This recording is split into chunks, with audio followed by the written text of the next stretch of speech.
We've been raised to believe you go to work to earn money. Do you know that working is the very worst way to earn money? That's right. You should go to work for satisfaction, not for money. You provide service for money. You can earn money while you're sleeping.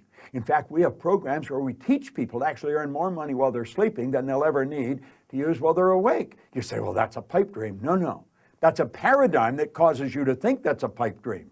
There's people doing that are nowhere near as bright as you. But here we are now. We've got the person.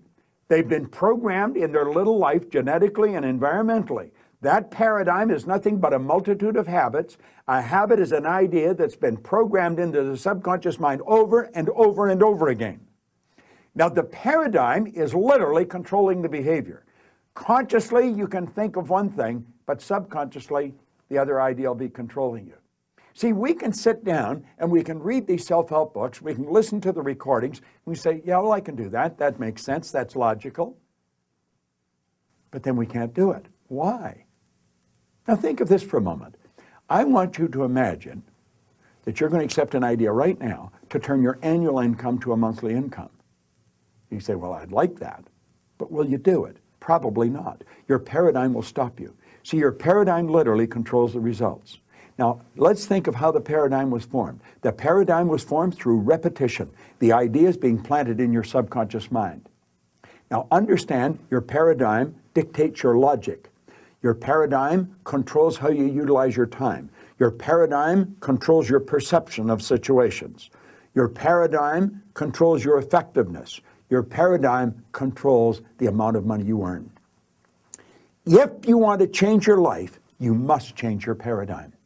When the paradigms change, your life changes. It's a beautiful concept.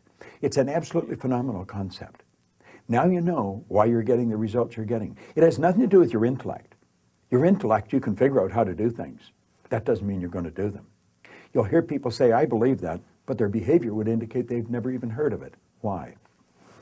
We believe something on a conscious level. On a subconscious level, the paradigm believes something else. There's a word called praxis. Praxis is the integration of belief with behavior. We've got to take the beliefs that we have consciously, that we determine by thinking, and plant them in the place of the old belief. See, I used to believe that I couldn't do anything better than I was doing.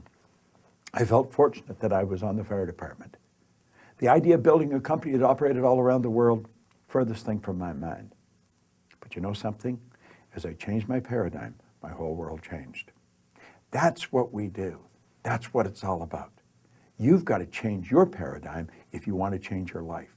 Now, you can study all you want.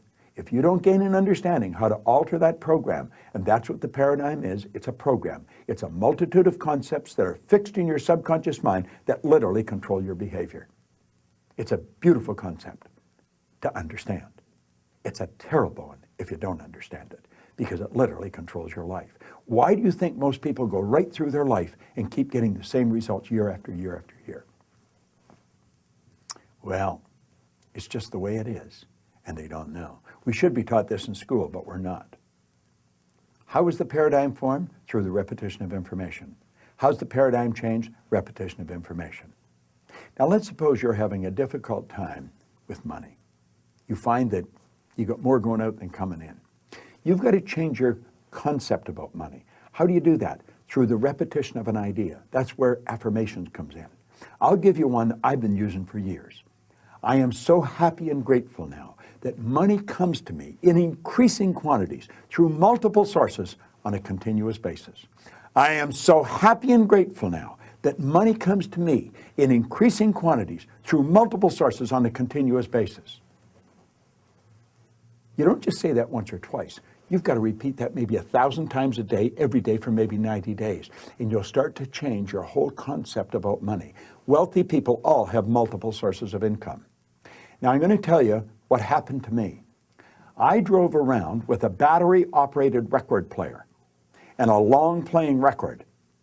And I played it over and over again every day for probably a couple of years.